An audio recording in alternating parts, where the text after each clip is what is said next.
Hi எல்லாருக்கும் வணக்கம்.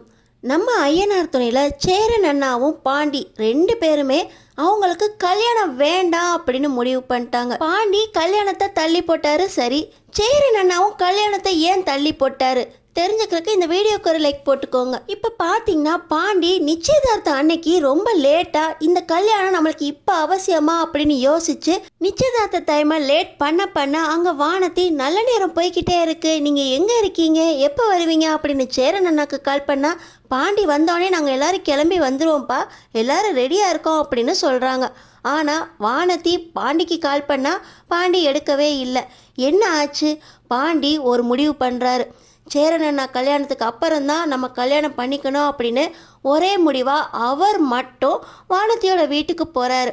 அங்கே போன உடனே நிச்சயத்துக்கு கிளம்பி வர மாதிரியா வந்திருக்க, ஏன் இப்படி வந்திருக்க பாண்டி அப்படின்னு வானதி கேட்குறாங்க. ஆனால் நம்ம பாண்டி நேராக வானதியோட அப்பா அம்மா கிட்ட போயிட்டு, என்னை மன்னிச்சிருங்க, எனக்கு இப்போ இந்த நிச்சயம் வேண்டாம், என் அண்ணனுக்கு கல்யாணத்துக்கு அப்புறம்தான் நான் வானதியை கல்யாணம் பண்ணிக்கிறேன் அப்படின்னு முடிவாக இருக்கேன். கண்டிப்பாக நான் வானதியை கல்யாணம் பண்ணிக்குவேன், ஆனால் கொஞ்சம் வெயிட் பண்ணணும்.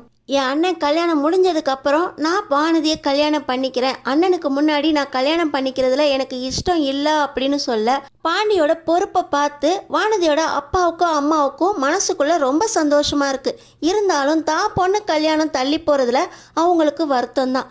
பாண்டிக்கிட்ட சொல்கிறாங்க, கூடிய சீக்கிரமே உங்கள் அண்ணனுக்கு கல்யாணம் பண்ண பாருங்கள், என் பொண்ணை நான் ரொம்ப நாள் வீட்டில் வச்சுருக்க முடியாது, அவள் உங்கள் கூட சுற்றுறா அப்படின்னு ஊருக்கெல்லாம் தெரிய எங்களுக்கு மனசு கஷ்டமாக இருக்குது, நிச்சயத்தையாவது பண்ணிவிட்டு அதுக்கப்புறம் நீங்கள் கல்யாண தேதியை தள்ளி போடலாமே அப்படின்னு சொல்ல பாண்டியோ நான் வீட்டில் விசாரிச்சுட்டு அப்புறமா சொல்கிறேன், ஆனால் இப்போதைக்கு என்னால் வானத்தையே கல்யாணம் பண்ணிக்க முடியாது அப்படின்னு ஒரே முடிவாக சொல்ல அவங்க வீட்லேயும் ஒத்துக்கிறாங்க. ஆனால் பார்த்தீங்கன்னா வானதி தான் இவனை கூடிய சீக்கிரமே கல்யாணத்துக்கு சம்மதிக்க வைக்கணும். அண்ணன் கல்யாணம் அப்படின்னு நம்ம கல்யாணத்தை தள்ளி போட்டானே இவனை என்ன பண்ணுறான் அப்படின்னு அவங்க ஒரு முடிவாக யோசிச்சுக்கிட்டு இருக்காங்க. இன்னொரு பக்கம் பாண்டி இப்போ தான் வீட்டுக்கு வராரு. என்னடா அந்த பொண்ணு நல்ல நாள் நல்ல நேரம்லாம் பார்த்து நிச்சயத்துக்கு வர சொன்னா நீ பாட்டு சாவகாசமாக ஆடி அசைஞ்சு வர, எத்தனை தடவை உனக்கு கால் பண்ணுறது, எங்கே போயிருந்த, ஏன் இன்னும் வரல, நிச்சயதார்த்தத்துக்கு அந்த பொண்ணு கூப்பிட்டுக்கிட்டே இருந்துச்சு தெரியுமா அப்படின்னு ரொம்ப கோவமாக சேரன் அண்ணா கேட்குறாங்க. ஆனால் பாண்டி இப்போ தான் சொல்கிறாரு, எனக்கு இப்போ நிச்சயம் வேண்டாம், நான் நிச்சயத்தை நிறுத்திட்டேன்னா, உனக்கு கல்யாணம் முடிஞ்சதுக்கு அப்புறம்தான் எனக்கு கல்யாணம் நடக்கணும், வீட்டில் பெரியவன் நீ இருக்கும்போது நான் கல்யாணம் பண்ணி பொண்ணை வீட்டுக்கு கூட்டிகிட்டு வர முடியும், அதனால் கண்டிப்பாக உன் கல்யாணம் முடிஞ்சதுக்கு அப்புறம் தான் நான் என் கல்யாணம் அப்படின்னு பாண்டி சொல்ல, பாண்டி உனக்கு விமோசனம் கிடைச்சிருச்சுடா, இப்போதைக்கு தப்பிச்சாலும் கொஞ்ச நாளைக்கு நீ நிம்மதியாக இருக்கலாம், ஆனால் வானத்தி தான் முடிவு பண்ணிட்ட, அவ்வளோதான், நீ ஆயுசு முழுக்க மாட்டிக்க வேண்டியதுதான், இதுலேருந்து தப்பிக்கிற வழியை பாரு அப்படின்னு சோழன் ரொம்ப கிண்டலாக சொல்கிறாரு. பாண்டிக்கிட்ட இப்படி சொல்கிற நம்ம சோழன் நம்ம சேரன் அண்ணா கிட்ட, பாத்தியாண்ணே எவ்வளவு பொறுப்பாக பேசுகிறான் அப்படின்னு, இவன் வானத்துக்கிட்ட எப்படி விழுந்தான் தான் தெரியல, அந்த பொண்ணு என்னை விட்ட உன்னை வேற யாரும் லவ் பண்ண மாட்டா அப்படின்னு சொல்லியே இவனை ஏமாற்றி இவனை மயக்கி வச்சிருக்கண்ணே. ஆமாம், உன் கல்யாணம் நடந்தால் இவன் கல்யாணம் நடந்துரும்னு சொல்லியிருக்கான்ல, இப்போ என்ன உனக்கு சந்தாவை கல்யாணம் பண்ணிக்கணும், ரெண்டு பேரும் பேசி புரிஞ்சு வச்சுக்கிட்டீங்கல்ல, நேராக பீகாருக்கு போவோம், அந்த பொண்ணோட குடும்பத்தில் பார்த்து பேசி உனக்கு நான் சந்தாவை கல்யாணம் பண்ணி வைக்கிறேன்னா அப்படின்னு சொல்ல நம்ம சேரன் அண்ணா, இல்லைடா இந்த கல்யாணத்தை இன்னும் கொஞ்ச நாள் தள்ளி போடுவோம், நான் சந்தா கூட இன்னும் கொஞ்சம் பேசி பழகணும், சந்தா வீட்டில் கொஞ்சம் ப்ராப்ளம் இருக்குது, அதெல்லாம் முடியட்டும் அப்படின்னு நம்ம சேரன் அண்ணாவும் சந்தாவோடு நடக்க போகிற கல்யாணத்தை தள்ளி போடுறாரு. அதுக்கு காரணம் என்னன்னு பார்த்தீங்கன்னா நம்ம நிலா தான். நிலா என்ன பண்ணாங்க, நம்ம சேரனாக்க இப்போ தான் மனசுக்குள்ளே ஓடிக்கிட்டு இருக்கு. என்ன பண்ணாங்க அப்படின்னா, இன்றைக்கி நம்ம நிலா ஆஃபீஸ்லேருந்து வரும்போது ரொம்ப கோவமாக வராங்க. நம்ம சேரனா வழக்கம் போல் நிலா கிட்ட, வாப்பா உன்னை இன்னைக்கு சீக்கிரம் வர சொன்னேன், நீ பார்த்தா எப்பவும் போல் வந்துக்கிட்டு இருக்க, வாப்பா சாப்பாடு தரேன், சாப்பிட்டுட்டு நம்ம நிச்சயதார்த்தத்துக்கு கிளம்பணும் அப்படின்னு சொல்ல, இல்லைண்ணே எனக்கு மூடே சரியில்லை, சாப்பாடெலாம் வேண்டாம் அப்படின்னு சொல்ல, என்னாச்சுப்பா அப்படின்னு கேட்குறாங்க.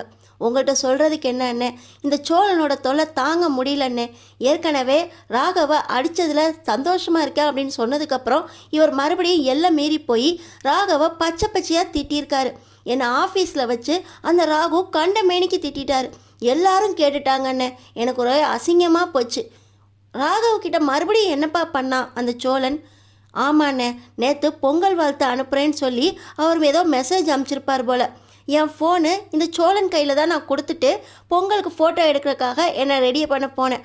அந்த நேரமாக பார்த்தா அந்த பொங்கல் வாழ்த்துக்கு என்கிட்ட ஒரு வார்த்தை கூட சொல்லாமல் சோழனே மெசேஜுக்கு பதில் அனுப்பிச்சிருக்காரு. என்கிட்ட சொல்லியிருந்தா நானே அவருக்கு பதில் போடாமல் இருந்திருப்பேன், இல்லை உங்களை இந்த மாதிரி பேசாதீங்க அப்படின்னு எச்சரிக்கை பண்ணியிருப்பேன். ஆனால் சோழன் தானே பதில் அனுப்புகிறேன் அப்படிங்கிற பேரில் ரொம்ப பச்சை பச்சையாக திட்டி அனுப்பிச்சிருக்காரு. அந்த ராகவ் என்னை ஆஃபீஸில் கூப்பிட்டு வச்சு ரொம்பவே திட்டாருன்னு எல்லாருமே இதை பற்றியே கேட்டுட்டு இருந்தாங்க. எனக்கு ரொம்ப அசிங்கமாக போச்சு. சோழன் டைவர்ஸ் கேஸ் முடிஞ்ச வேலையாக நான் சோழனை விட்டு பிரியணுன்னு. அதுக்கு முன்னாடி டைவர்ஸ் கேஸ் முடிகிறதுக்கு முன்னாடி பாண்டிக்கு கல்யாணம் பண்ணிட்டா வானதி வீட்டுக்கு வந்துடுவா. அதுக்கப்புறம் உங்களுக்கு கல்யாணம் பண்ணோன்னே சந்தாவும் வீட்டுக்கு வந்துடுவாங்க. இந்த வீட்டில் பொண்ணு தங்காத வீடு அப்படிங்கிற பேரும் போயிடும். 2 மருமக வீட்டுக்கு வந்த உடனே என் டைவர்ஸ் கேஸும் அதுக்குள்ளே முடிக்க பார்த்து சோழனை விட்டு நான் முதல்ல பிரிஞ்சு போகணும்னே. பொண்ணு தங்காத வீடு அப்படின்னு எல்லாரும் சொன்ன பேர் போயிடும்னே. கண்டிப்பாக சந்தாவும் வானதியும் இந்த வீட்டில் சந்தோஷமாக இருப்பாங்க. அதுக்கப்புறம் நான் இருக்க வேண்டிய அவசியமே இருக்காதே. நான் டைவர்ஸை வாங்கிட்டு முதல்ல இந்த வீட்டை விட்டு போகணும்னு. அப்போ தான் இந்த சோழனோட தொல்லையிலேருந்து நான் வெளியே வர முடியும். அந்த ராகவ் என்கிட்ட பழகிற விஷயத்தை வச்சு இந்த சோழன் என் மேலே ரொம்ப உரிமை எடுத்துக்கிறாருன்னு. ராகவ் பண்ணது தப்பு தான், ஆனால் அவருக்கு நம்ம பதிலடி கொடுத்ததுக்கப்புறம் என் விஷயத்தில் ரொம்பலாம் தலையிடாமல் தான் இருந்தார். இந்த சோழன் தான் அதை இன்னும் வளர்த்துக்கிட்டு இருக்காரோன்னு எனக்கு தோணுது. அவரே சொன்னாரே, நான் உங்கள்கிட்ட ரொம்ப டீசெண்டாக தானே பொங்கல் வாழ்த்து அமிச்சேன், நீங்கள் என்கிட்ட பதில் பேசலைன்னா பேசாமல் இருந்திருக்கலாம், இல்லை இந்த மாதிரி மெசேஜ் அனுப்பாதீங்கன்னு சொல்லியிருக்கலாம், ஏன் இப்படிலாம் பேசுகிறீங்க அப்படின்னு என்னை ரொம்ப திட்டாருன்னு. இந்த சோழன் எனக்கு வேண்டாம், நான் முதல்ல இந்த வீட்டை விட்டு போனாதான் நிம்மதியா அப்படின்னு நம்ம நிலா பேசுனது சேரன் அண்ணாக்கு ஞாபகம் வருது. இப்போ நிலா என்ன நினைக்கிறாங்க, சந்தாவும் வானதியும் வீட்டுக்கு வந்துட்டா இந்த வீட்டில் பொண்ணு தங்கிடுவாங்க, நம்ம வீட்டை விட்டு போயிடலாம் அப்படின்னு நினைக்கிறாங்க. அப்போ சந்தாவும் வானதியும் இந்த வீட்டுக்கு வரதை தள்ளி போட்டோம்னா நிலா இந்த வீட்டிலே இருப்பாங்க. சோழனும் நிலாவும் ஒன்றா இருக்கிறத நம்ம தடுக்க முடியாது. சோழனும் நிலாவும் கொஞ்சம் மனசு விட்டு பழகுவாங்க, அதுக்குள்ளே நம்ம நிலாவோட மனசு மாறிடும் அப்படின்னு நம்ம சேரன் அண்ணா முடிவு பண்ணி சந்தாவை கல்யாணம் பண்ணுறதை தள்ளி போடலான்னு நினச்சிக்கிட்டு இருக்காங்க. இந்த நேரத்தில் தான் பாண்டியும் ஒரே முடிவாக சேரன் அண்ணா கல்யாணத்துக்கு அப்புறம் தான் எனக்கும் வானதிக்கும் கல்யாணம் அப்படின்னு அவங்க வீட்டிலே சொல்லிட்டு வந்திருக்காரு. இது ஒரு சந்தோஷமான விஷயமா நம்ம சேரன் அண்ணாக்கு படுது. பாண்டியோட முடிவுப்படி சேரன் அண்ணா சந்தாவை கல்யாணம் பண்ணுறதுக்கு பொறுத்துக்கிட்டு இருப்பான். நம்ம சேரன் அண்ணாவும் சந்தாவை கொஞ்ச நாள் வெயிட் பண்ண அப்படின்னு சொல்லி நம்ம நிலாவுக்காக 2 பேர் கல்யாணத்தையும் தள்ளி போட்டு இருக்காங்க.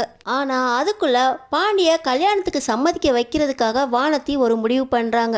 இந்த வானதி மறுபடியும் சேரன் அண்ணா கிட்ட போய் சந்தாவை சீக்கிரம் கல்யாணம் பண்ணிக்கோங்க அப்படின்னு வற்புறுத்த போகிறாங்களா, இல்லை பாண்டி கிட்ட போய் நான் விஷத்தை குடிச்சிருவேன், இல்லை தற்கொலை பண்ணிக்குவேன், சீக்கிரம் என்னை கல்யாணம் பண்ணிக்கோ அப்படின்னு சொல்லி மிரட்ட போகிறாங்களா. நம்ம நிலாவும் சோழனும் ஒன்று சேர்றதுக்கு சேரன் அண்ணா எடுத்த முடிவு சரியாக இருக்குமா? பல்லவன் காயத்ரி கதை என்னாச்சு தெரிஞ்சுக்கிறதுக்கு நம்ம சேனலை சப்ஸ்கிரைப் பண்ணி தொடர்ந்து என்ன நடக்க போகுதுன்னு பார்த்துக்கிட்டே இருங்க.